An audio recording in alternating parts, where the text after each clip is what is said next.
especialidades quirúrgicas 1 y oncología. Y este semestre me voy a hacer cargo de la cátedra de oncología médica. Primeramente quiero felicitarlos a cada uno de ustedes por haber escogido este curso. Este curso es un curso electivo de especialidad, como ustedes saben. Es un curso que ustedes han elegido llevar. El curso durante el desarrollo del semestre va a ser lo más dinámico, lo más sencillo posible, porque mi intención hacia ustedes es sembrarles ese cariño por la oncología. Ustedes deben de saber que el cáncer es una de las enfermedades emergentes de las últimas décadas. Yo, en 2008, cuando hacía mi internado médico, leía un libro de unos lineamientos de políticas de salud hacia el 2025 y veía la demanda creciente de pacientes en busca de servicios oncológicos y en todo aspecto, ya sean estos quirúrgicos, ya sean estos buscando oncólogos clínicos, centros de radioterapia, etcétera. Y la demanda de pacientes era alta y cada año crece aún más. Y hay una demanda insatisfecha, como les dije, para cada una de las especialidades oncológicas. La oncología es una rama multidisciplinaria. Y a manera de anécdota, yo les cuento que cuando yo estaba rotando en España cáncer de mama, había rotantes de medicina de la Universidad Complutense de España que venían al servicio de oncología a rotar. ¿Por qué? Porque era parte de su cátedra. No era un electivo de especialidad, sino era un obligatorio de especialidad, era parte de medicina interna, porque ellos tenían claro que el conocer esta patología para muchos estudiantes oscura, ellos sí tenían claro que tenían que tener los fundamentos necesarios para atender a este tipo de pacientes. A veces lo que sucede es que los pacientes oncológicos llegan a las emergencias y pensamos que el cáncer es algo, como no es muy estudiado, entonces no sabemos ni siquiera si le podemos continuar los medicamentos para la diabetes, para, para cualquier enfermedad crónica que esté adoleciendo el paciente o finalmente buscamos un apoyo en el oncólogo. Pero si tenemos desde pregrado los fundamentos necesarios, muy fácilmente podríamos manejar este tipo de pacientes que, como cualquier paciente, generalmente a las emergencias va a venir por complicaciones o de los tratamientos que están recibiendo, por complicaciones quirúrgicas o por manifestaciones de la enfermedad, como es el dolor, ¿no? Que es el motivo por el cual acuden la mayoría de pacientes a través de las emergencias. Y yo me imagino que ustedes en el entorno familiar, ya sea cercano o lejano, han tenido un contacto, ya sea directo o indirecto, con este tipo de pacientes, ¿no? Sabemos de hipertensión, sabemos de insuficiencia renal crónica, sabemos de diabetes, sabemos de insuficiencia cardíaca congestiva, pero muy poco sabemos de cáncer. Y la verdad, el primer día que estaba en mi residencia, ah, habían términos muy desconocidos que no estaba familiarizado. Estadiaje clínico, por ejemplo, ¿no? Que tiene una manera sui generis de llevar, de realizarse. Entonces, cada uno de estos tópicos los vamos a desarrollar. No pretendo que ustedes sean oncólogos, ese no es mi objetivo, pero lo que sí pretendo es que se lleven conocimientos básicos en cada una de las patologías, el manejo preventivo, complicaciones más frecuentes, cómo manejarlas, cómo manejar un dolor oncológico, etcétera. Entonces, yo pienso que eso va a ser importante para ustedes y y les va a servir.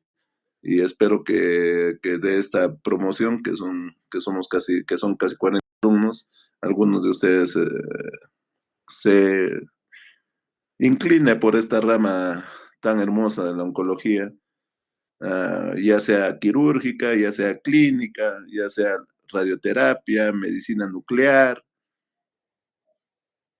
que son las diferentes especialidades que convergen en el tratamiento de este tipo de pacientes oncológicos, al margen de las otras especialidades.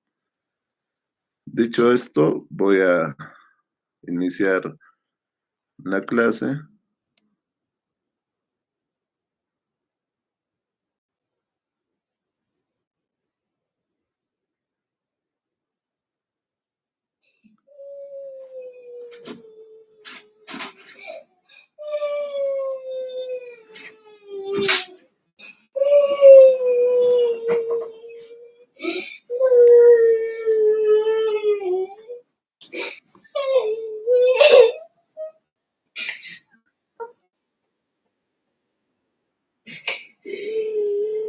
A ver, un momentito.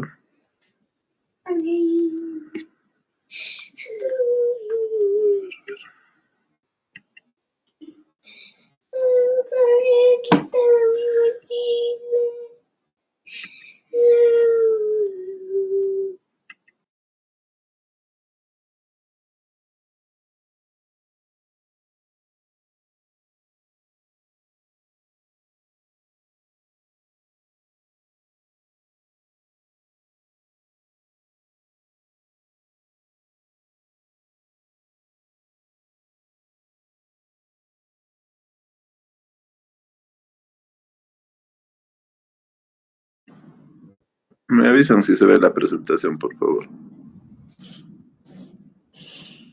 ¿Se ve? Sí, doctor, sí se ve. Ya. ¿Se ve las diapositivas? Doctor, solo se ve su pantalla, o sea, el Meet no se ve si está presentando algo. ¿No se ven las diapositivas? No, doctor. A ver, a ver.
A ver.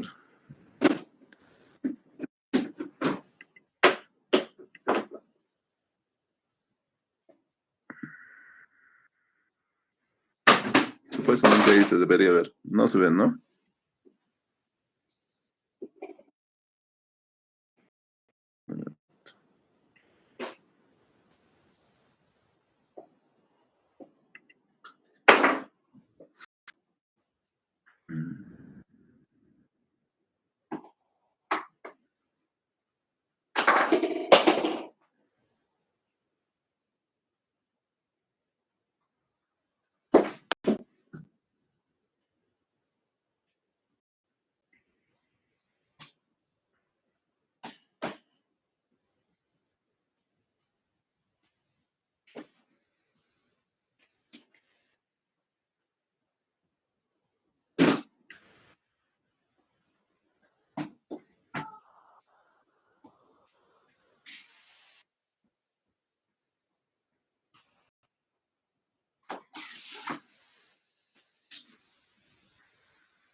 Ahí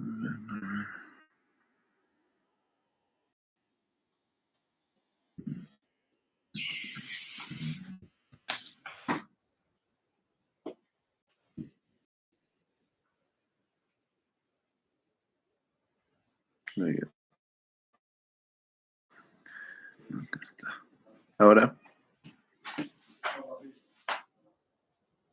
¿Ahora se ve?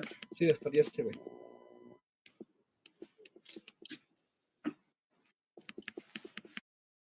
Ya. No encontraba las teclas.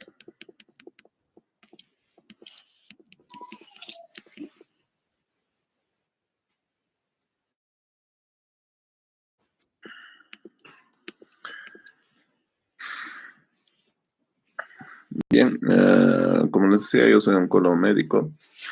Mi especialidad la hice en el Hospital Edgardo Rebagliati Martins, que al momento es el hospital más grande y completo de todo el país. Tiene todo lo necesario para hacer un manejo adecuado de este tipo de patologías, incluido métodos diagnósticos de avanzada como es el PET-CT, ¿no?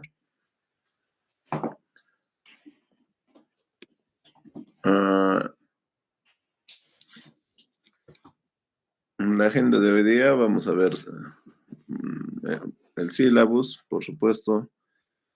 Vamos a hacer algunas definiciones, fundamentalmente de una palabra que nadie quiere escuchar, que es el cáncer. Vamos a hablar sobre algunos datos epidemiológicos importantes del cáncer, no solo a nivel de Perú, sino también a nivel mundial. Vamos a hablar un poco de la biología tumoral y finalmente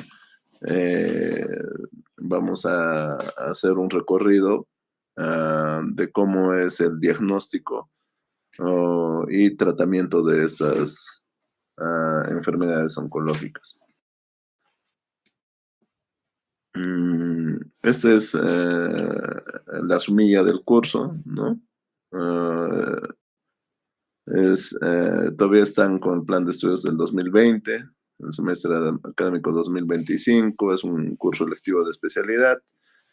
El número de créditos son 3, el prerequisito es que hayan tenido 220 créditos y el número de horas teórico-prácticas son 2 horas semanales, ¿no? Los miércoles de 8 a 10, que es de manera virtual, y 2 horas prácticas. Lo que me dijo la coordinadora Cristabel es que es 2 horas por semana.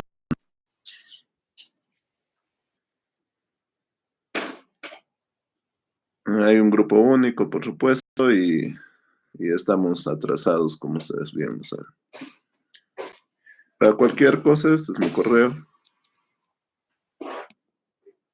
En la primera parte, en la primera unidad de aprendizaje, vamos a hablar sobre algunas generalidades de las enfermedades oncológicas, vamos a ver algunas definiciones, vamos a ver lo importante de la biología tumoral y finalmente cerraremos con un enfoque diagnóstico y terapéutico de estas enfermedades. Eso durante la primera semana. En la segunda semana vamos a ver cáncer de mama, datos epidemiológicos, biología molecular del cáncer de mama, prevención en cáncer de mama y causas, manifestaciones clínicas, datos de laboratorio, diagnóstico diferencial y el tratamiento del cáncer de mama, ¿no? En la tercera semana, cáncer de próstata.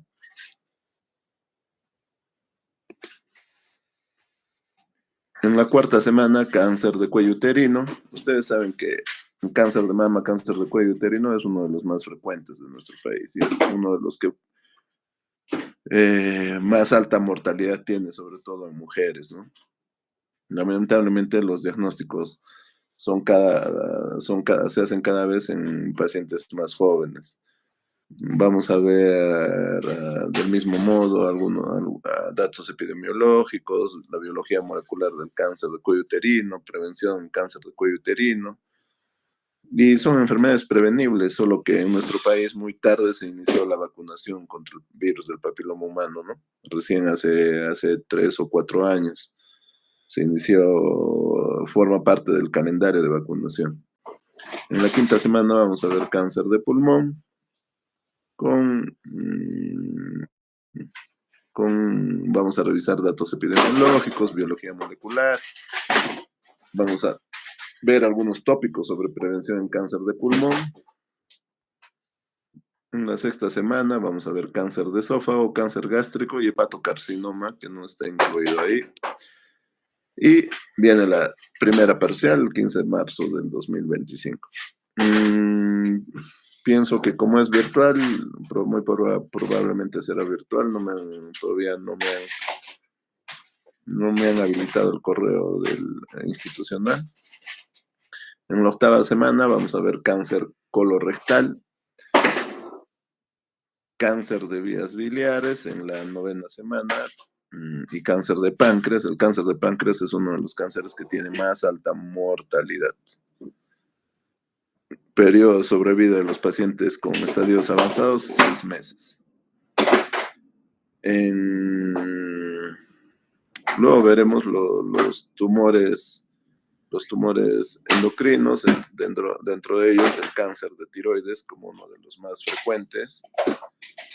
En la 10ª semana, el cáncer de piel, melanoma o el carcinoma vasocelular como uno de los más frecuentes en la 11ª semana.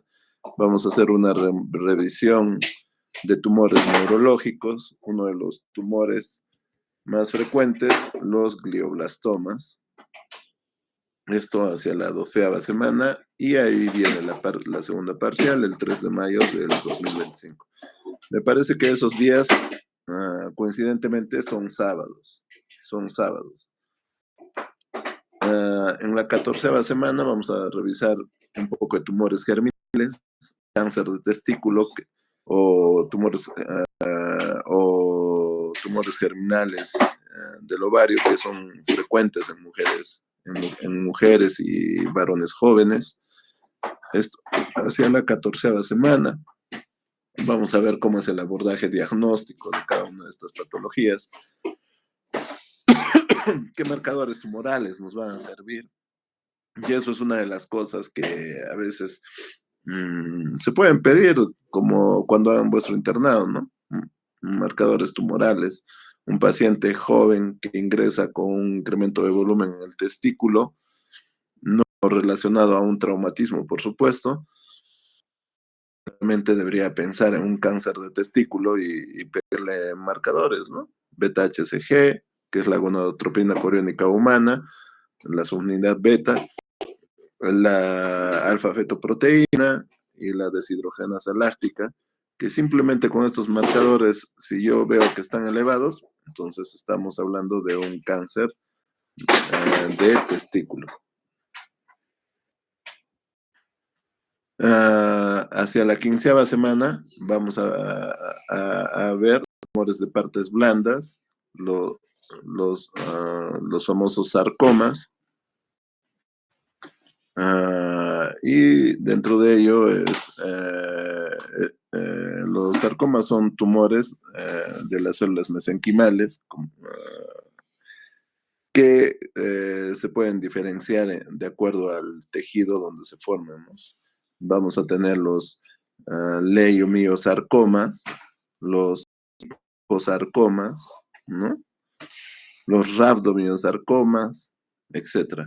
Entonces vamos a hacer una revisión de estos y cómo es el abordaje diagnóstico, terapéutico y así como las manifestaciones clínicas que estos producen. Hacia la 10ª semana vamos a hacer una revisión de los tumores urológicos, cáncer renal fundamentalmente, cáncer de vejiga y cáncer de vías urinarias, ¿no?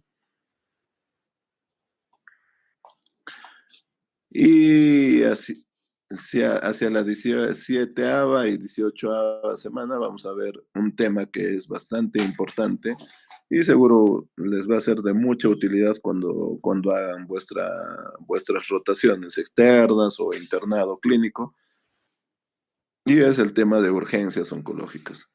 En urgencias oncológicas hay toda una clasificación, pero por sobre todo una de las manifestaciones más frecuentes por las que los pacientes acuden a una emergencia es por el dolor, pues es el dolor.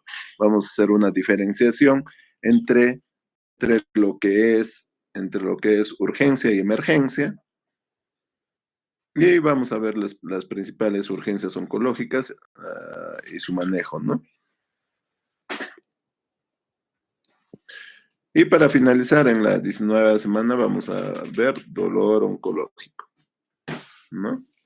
Definición de dolor, tipos de dolor, escalas de valoración de la analgesia y manejo y tratamiento del dolor oncológico, ¿no? Entonces, yo pienso que muchos de los tópicos seguramente son de vuestro interés. Como les digo, lo vamos a hacer lo más fácil para que ustedes puedan entenderlo y que el curso sea dinámico. Y el último examen, el 14 de junio de este año. Son 3 evaluaciones, eso me dijeron, salvo que haya alguna corrección. Esta es la bibliografía que estamos usando, ¿no? De Vita es un libro que es la Biblia de los oncólogos. Avelov también es un libro que tiene buena información de oncología clínica. Y los libros de medicina interna que también están muy bien, tienen buenos tópicos sobre oncología. Harrison, Farreras, y por supuesto ustedes que tienen acceso a UpToDate, también hay mucho tópico relacionado a cáncer. Entonces, para empezar, como ya les dije, el cáncer es una de las enfermedades de mayor incidencia y prevalencia en el mundo. Tal es su impacto que es la segunda causa de muerte a nivel mundial. Y obviamente todas estas cifras están en ascenso. También es necesario que ustedes sepan que para el 2050 hay una proyección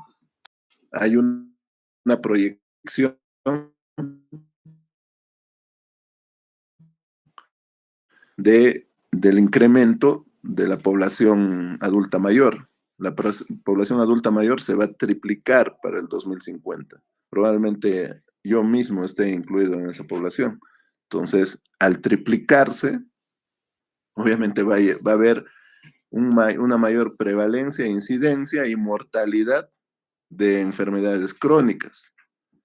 Enfermedades crónicas, dentro de ellas, también las enfermedades degenerativas. Y como parte de esas enfermedades degenerativas, encontramos al cáncer. Entonces, los sistemas de salud, si no planifican desde ya cubrir toda esa demanda de pacientes, van a colapsar. Fíjense, estos son datos extraídos del Observatorio Global de Cáncer, se llama Globocan. Es un observatorio de la OMS donde se tienen las proyecciones y se tiene lo estimado. Por ejemplo, estos son los nuevos casos de cáncer que se han diagnosticado en todo el mundo en el 2022, que llegan a 20 millones de diagnósticos nuevos, o sea, incidencia, ambos sexos. Y para el 2045, prácticamente casi se va a incrementar esta cifra un 75%. Va a llegar a 32.6 millones de personas nuevas con cáncer. Esta es las tasas de mortalidad para el 2022. El 2022 hubo 9.74 millones de muertes o defunciones a nivel mundial en todos los sexos, en ambos sexos. Y para el 2045 se estima que van a fallecer 16.9 millones de pacientes con cáncer.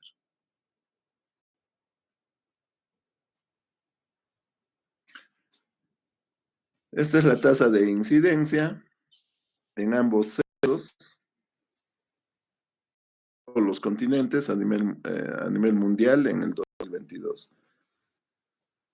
La incidencia, los pacientes nuevos mayormente son diagnosticados de cáncer de mama, de cáncer de próstata, de cáncer de pulmón, cáncer colorectal, cáncer de cuello uterino, en todos los continentes. Esos son los 5 principales causas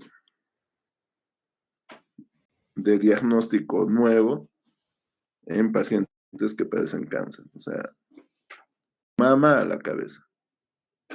Esto es tanto en varones como en mujeres.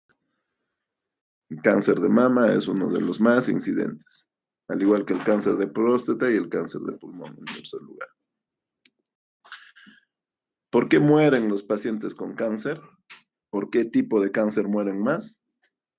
Estas son las 15 causas más frecuentes de muerte por cáncer en la población mundial. A la cabeza, cáncer de pulmón. Cáncer de pulmón. En incidencia era el tercero, si ustedes ven acá. Era el tercero en incidencia, en nuevos casos. Pero en mortalidad es el que más muertes, es la causa por la que más mueren los pacientes con cáncer. Cáncer de pulmón. En segundo lugar, cáncer de mama. En tercer lugar, cáncer de cuello uterino, cáncer de hígado, colorectal y estómago en el sexto lugar. Esta es la tasa de incidencia, o sea, nuevos casos de cáncer en ambos sexos en América Latina. Y ustedes pueden ver, cáncer de mama es el más incidente en América Latina, seguido del cáncer de próstata, cáncer de cuello uterino y colorectal. ¿No? Mama y próstata. Obviamente la próstata en varones, mama en mujeres. ¿Por qué mueren los pacientes con cáncer en Latinoamérica y el Caribe? Mama, en primer lugar, fíjense. ¿Y por qué será? Porque tenemos sistemas de salud deficientes, ¿no? Probablemente, porque la mayoría de pacientes vienen en estadios avanzados y esa es una gran diferencia con otros continentes, como el europeo, en donde la mayoría de pacientes se diagnostican en estadios tempranos. Mientras que en Europa o América, el 70-80% de los pacientes se diagnostican en estadios tempranos. En Latinoamérica eso es inverso, ¿no? El 70-80% se diagnostican en estadios avanzados de la enfermedad, es decir, cuando ya no se puede hacer nada más que controlar o alargar la vida de los pacientes, ¿no? Entonces, fíjense, en Latinoamérica nuestros pacientes mueren más por cáncer de mama, cáncer de pulmón, cáncer de cuello uterino, imagínense. La mortalidad de cáncer de cuello uterino es la segunda causa de muerte en las mujeres en Latinoamérica, dicho de esa manera. Sí. Y eso no debería pasar, porque el cáncer de cuello uterino es un cáncer que se forma a lo largo de los años. Casi 15 años demora desde que se produce la infección del virus del papiloma humano hasta que ese tejido se convierte en carcinoma. 15 años. Y durante esos años hemos podido hacer un diagnóstico temprano, un diagnóstico temprano. Y el diagnóstico temprano con un método tan sencillo como el Papa Nicolau, sobre todo en mujeres que han iniciado su vida sexual, El hombre es portador del virus del papiloma humano, pero el hombre no hace la enfermedad porque por la anatomía del pene, pues. En cambio, la anatomía de la vagina es muy diferente, es muy diferente. El microambiente es ideal para este tipo de asiento de enfermedades oncológicas.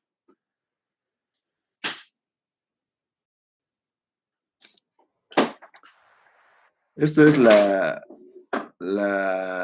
incidencia. ¿Cuáles son los cánceres más frecuentes en Perú? En nuevos diagnósticos, ¿no? En pacientes de reciente diagnóstico. Los pacientes nuevos para cáncer son mayormente diagnosticados con cáncer de mama, cáncer de próstata, cáncer de cuello uterino y en menor proporción el cáncer de estómago y colorectal.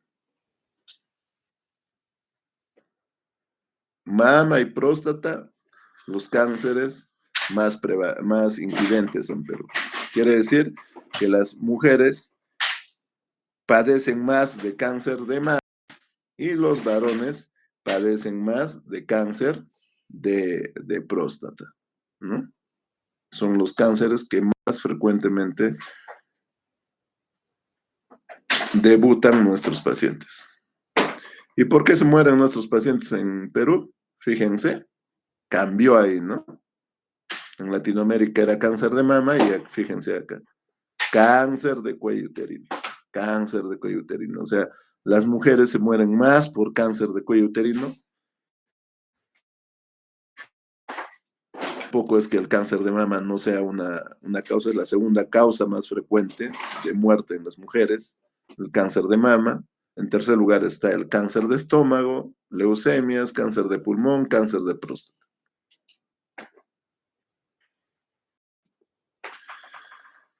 Y esto ya es una tabla donde se hace una diferenciación entre el cáncer, cuál es el cáncer con el que debutan más los hombres y las mujeres, ¿no? Incidencia de cáncer en varones y en mujeres. Obviamente en varones el cáncer de próstata en Latinoamérica y en mujeres el cáncer de mama. Cáncer colorectal en ambos sexos, siendo más incidente en varones. El cáncer de pulmón, que también es más frecuente en varones. Sin embargo, en los últimos años ha habido un incremento del cáncer de pulmón en mujeres. Y no porque las mujeres sean fumadoras, no necesariamente está relacionado al cigarro. No necesariamente está relacionado al cigarro, sino muchas veces al humo de leña, el cáncer de estómago, cáncer de tiroides. Por ejemplo, en E-Salud, acá en Cusco, el cáncer de tiroides es uno de los cánceres es uno de los cánceres que más se diagnostican como debut en mujeres, el cáncer de tiroides.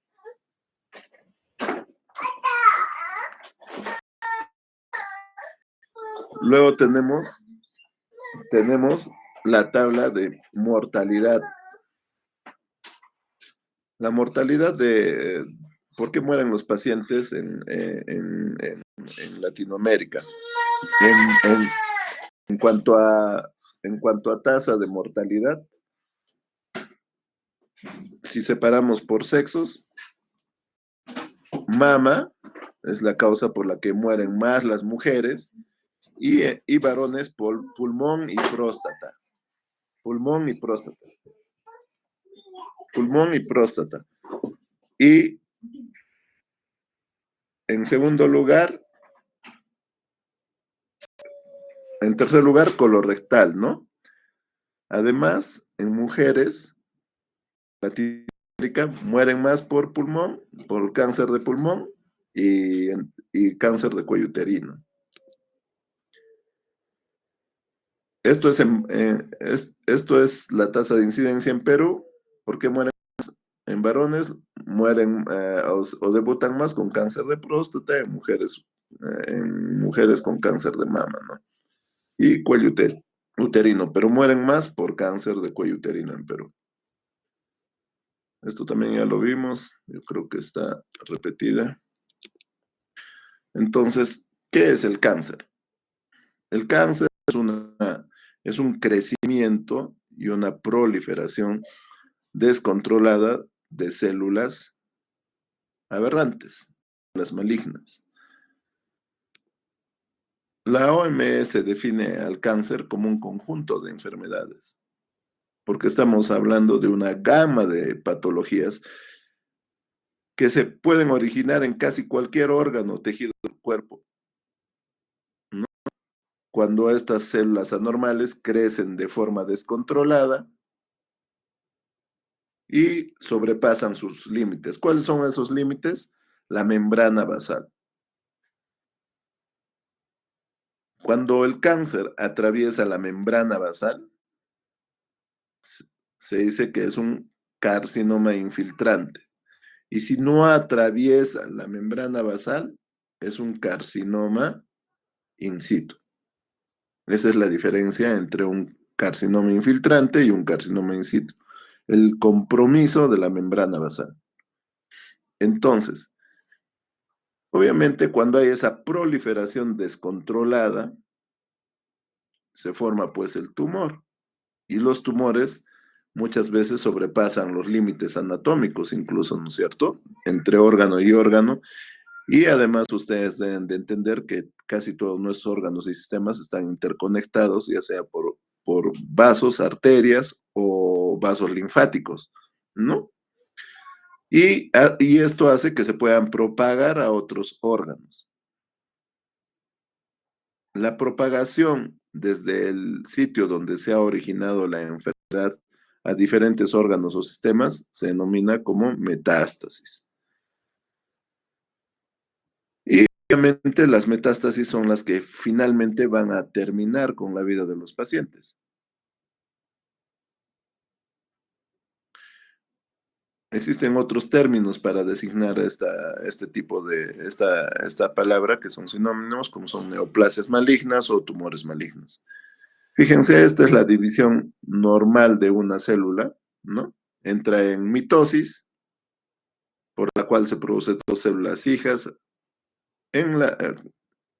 obviamente pasando por el ciclo celular, ¿no? La fase G sub 0, la G1, la de síntesis, ¿no?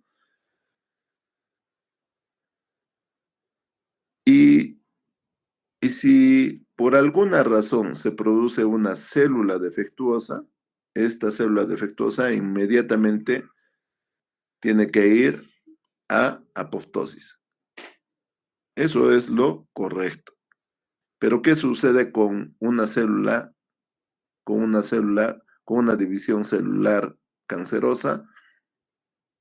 Lo que sucede es que la célula se divide descontroladamente. Produce una serie de sustancias que van a inhibir el paso hacia la apoptosis. Por ende, van a adquirir inmortalidad celular.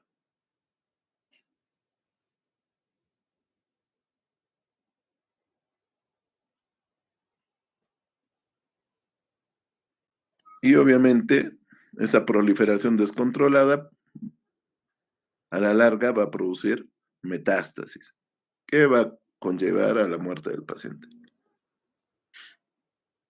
Para hacer un breve repaso de la biología del cáncer trata sobre el estudio de la carcinogénesis fundamentalmente. Ustedes saben que el cáncer, en resumidas cuentas, es una enfermedad del ADN del paciente. Porque ¿quién es el responsable de la mitosis descontrolada? El ADN. El ADN de esta célula que por alguna razón ha perdido el control supresor por parte de los genes supresores tumorales y en contraposición hay una sobreactividad de los protooncogenes que producen oncogenes tumorales. produciéndose un desbalance entre estos dos y rompiéndose el equilibrio entre estos protooncogenes y los genes supresores tumorales, y haciendo que esta célula se replique descontroladamente. Entonces, la biología del cáncer trata sobre la genética del cáncer. Y la genética del cáncer trata sobre el estudio de todos los tipos de mutación que se pueden presentar en el ADN y las consecuencias de estas mutaciones en las células tumorales. El cáncer está producido fundamentalmente por mutaciones somáticas. Las mutaciones somáticas, chicos, son las mutaciones puntuales que las vamos a adquirir, ya sea por la acción de carcinógenos. Un ejemplo de un carcinógeno, el benceno. Otro carcinógeno, las nitrosaminas. ¿Y dónde la encontramos las nitrosaminas? En la interacción entre las carnes y el acero de las parrillas.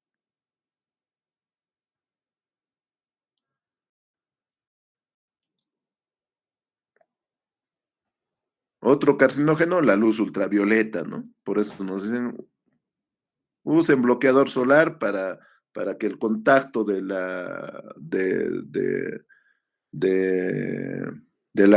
para bloquear la interacción de la radiación ultravioleta con las células de la piel.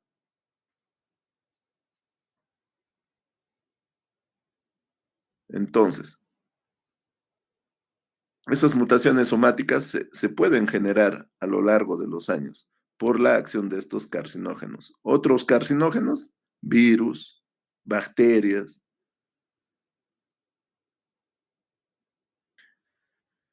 El VIH, por ejemplo, indirectamente es un carcinógeno. ¿Por qué?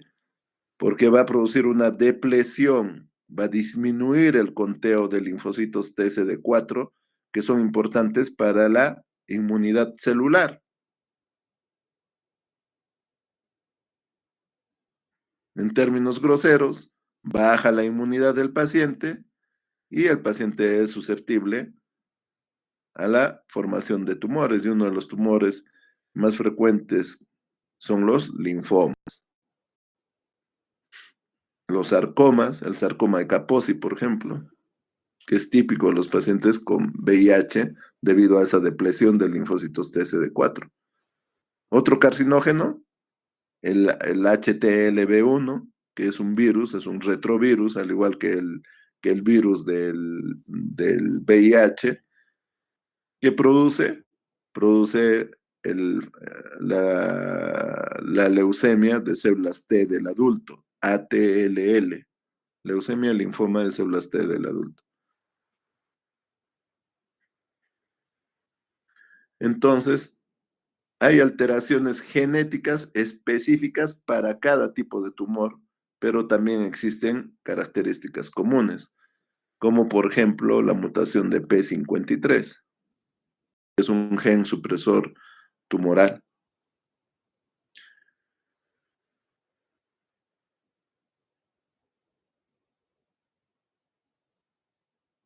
Entonces, vamos a diferenciar entre lo que son mutaciones somáticas y mutaciones de la línea germinal. Las mutaciones somáticas las vamos a encontrar en los tejidos cancerígenos. En el estudio de tejidos que hacemos, tomamos una biopsia, pues, ¿no? Y ahí vamos a encontrar este tipo de mutaciones. No en las demás células del organismo, porque obviamente sus demás células están normales, pues, ¿no? Estas mutaciones solamente las vamos a encontrar en los tumores versus las mutaciones de la línea germinal. Las mutaciones de la línea germinal sí las vamos a encontrar en todas las células del organismo. Más adelante vamos a hacer una mayor diferenciación entre estas dos. La mayoría de los cánceres se originan en una sola célula.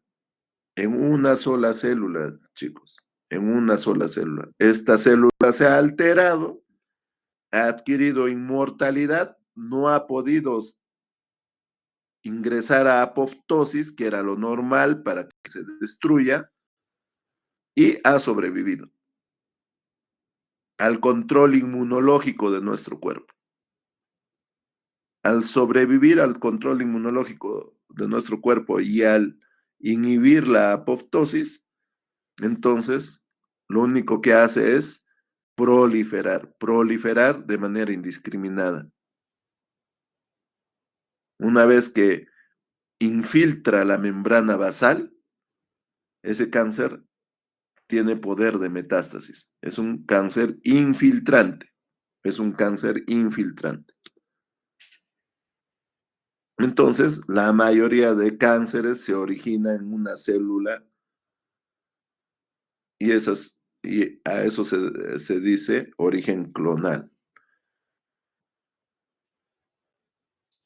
Si yo trato a un paciente con quimioterapia o con radioterapia, probablemente pueda eliminar al 99% de todas estas células.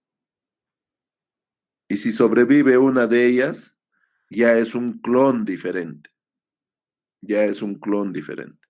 ¿Por qué se dicen clones? Porque son células semejantes a su progenitora, pues, ¿no?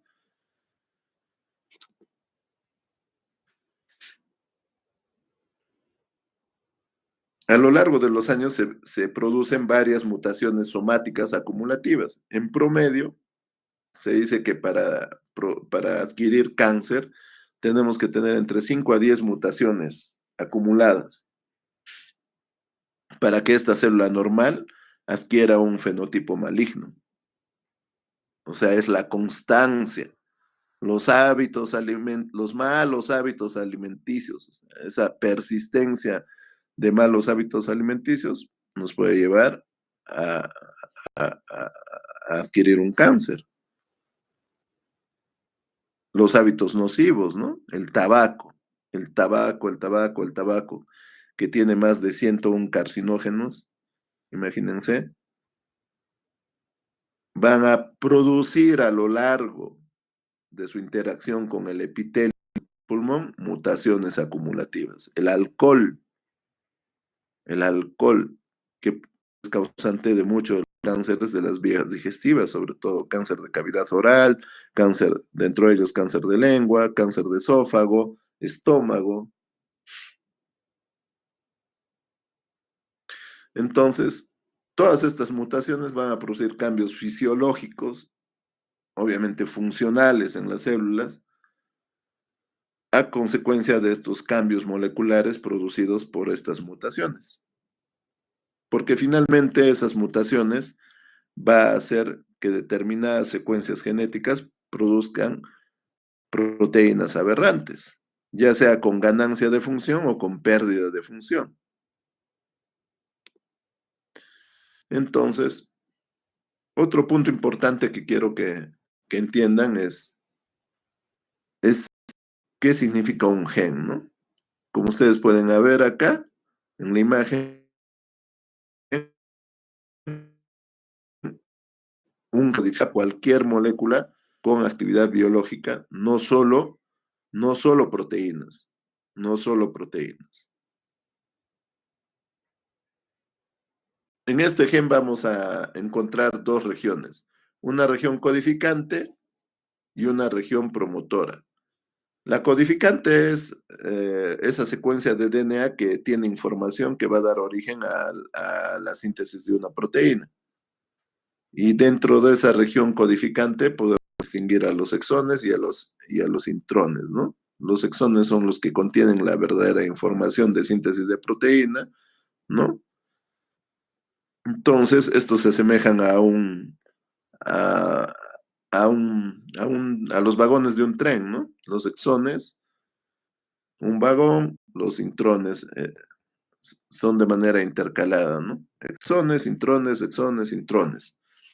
Y la región promotora más cumple una función reguladora de esta expresión genética. y que se encarga muchas veces de la expresión específica de una proteína en un tejido particular. Por ejemplo, la producción de insulina por las células beta del páncreas.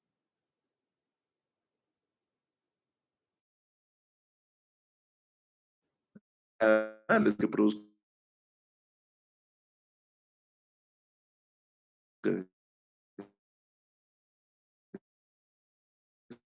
insulina son específicas. Potidosadenina, timina, citosina y guanina.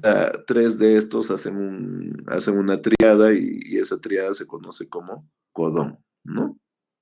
Y se forman los cromosomas. Antiguamente se creía que, que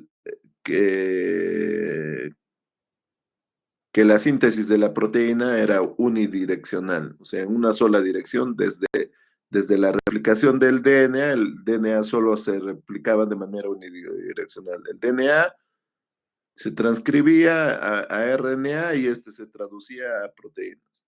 Pero ahora se sabe que esto puede ser bidireccional. No solo hay una transcripción para la formación de RNA, ni una traducción para la síntesis de proteína, sino a- que hay un mecanismo de transcripción inversa que pueda generar DNA a partir de ARN. Incluso el mismo RNA se puede replicar para dar otro RNA, o el DNA se puede duplicar para dar otra molécula semejante a ella.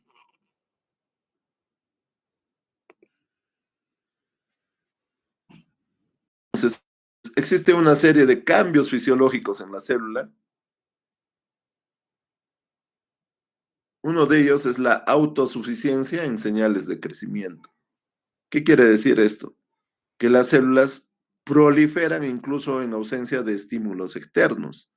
Ustedes saben que a las células llevan una serie de factores de crecimiento hacia los receptores de la de la membrana celular.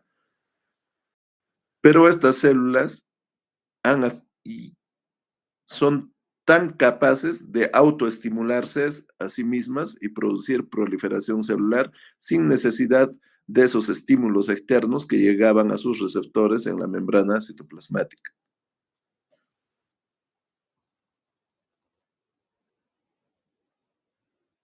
Adquieren una insensibilidad a las señales inhibidoras del crecimiento. Se supone que cuando hay proliferación celular, estas células deberían proliferar solamente a demanda. Por ejemplo, la generación de células del piel, el tejido hematopoyético, etc. Pero por alguna razón se pierde esa sensibilidad a esas señales inhibidoras del crecimiento. Y eso está dado por el factor de crecimiento tumoral beta, transformante beta, o los inhibidores de las quinasas dependientes de ciclinas, que deberían inhibir la proliferación celular, pero por alguna razón, si estas, obviamente no las van a inhibir. La evasión de la apoptosis. La evasión de la apoptosis es un mecanismo importante por el cual toda célula aberrante debería ir a muerte celular programada. Pero evaden la apoptosis, son resistentes a esta muerte celular programada en los genes supresores tumorales. Y la inactivación de uno de los más importantes genes supresores tumorales es la inactivación de P53.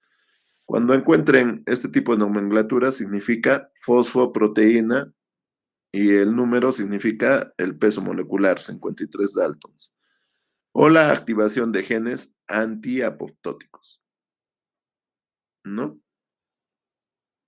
Entonces, se activan genes que contrarrestan la apoptosis.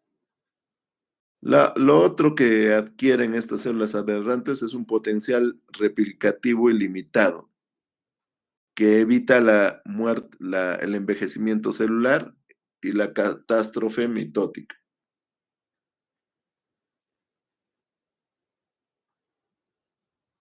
Angiogénesis mantenida. Ustedes saben que, que este tipo de tumores, cuando se forma un tumor, necesitan nutrirse. Y para nutrirse, estas células tumorales empiezan a producir VEGF, que es factor de crecimiento del endotelio vascular. Y este factor de crecimiento del endotelio vascular es el responsable de la neoangiogénesis, de la generación de nuevos vasos sanguíneos. Entonces, las células neoplásicas estimulan la angiogénesis, incrementando el factor de crecimiento del endotelio vascular, el factor de crecimiento fibroblástico, la interleuquina 8. No necesitan un soporte estructural, no necesitan matriz extracelular. Son tumores de pura célula, sin matriz extracelular. Tienen habilidad de invadir y metastatizar, como ya lo hemos comentado, una vez que se produce la infiltración de la membrana basal, ese tipo de células adquieren un poder de formar metástasis a distancia. Defectos en la reparación del ADN, generalmente por la acción constante de carcinógenos, ya sea mala alimentación, carcinógenos de tipo viral, bacteriano. Eso va a producir inestabilidad genómica, mutaciones en los protooncogenes. Los protooncogenes tienen un rol importante que es la proliferación celular.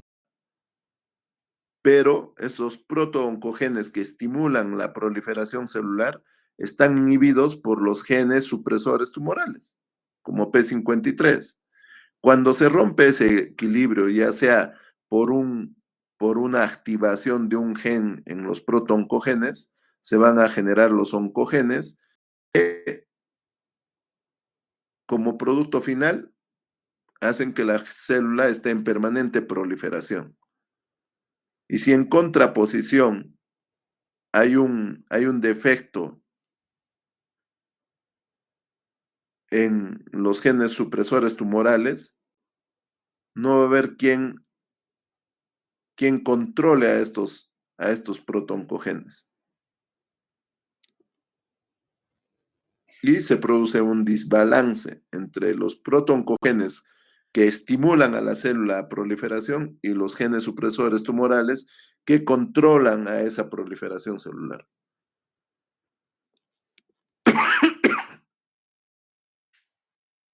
La capacidad para evadir el ataque del sistema inmune, por alguna razón, estas células neoplásicas sobreviven. Normalmente deberían ir a apoptosis, pero hay el sistema inmune, que es como un radar y empieza a localizar células defectuosas y hacerlas, y las induce a muerte celular programada o a través de diferentes mecanismos para que se produzca la destrucción de esta célula, ya sean citotóxicos como la acción de las natural killer, mm, por algún, por algún mecanismo, estas células evaden a ese sistema inmunológico.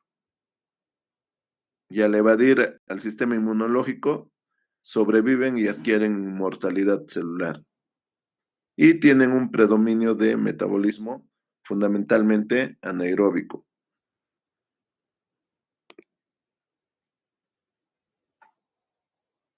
Vamos a hacer un receso de 10 minutos, por favor, para que no se duerman.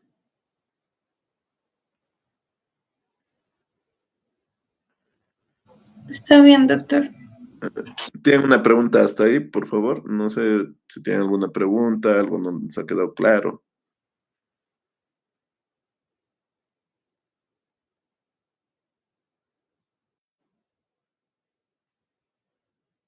Ya. Volvemos en, yo pienso 9:20. 12 minutos. ¿Ya?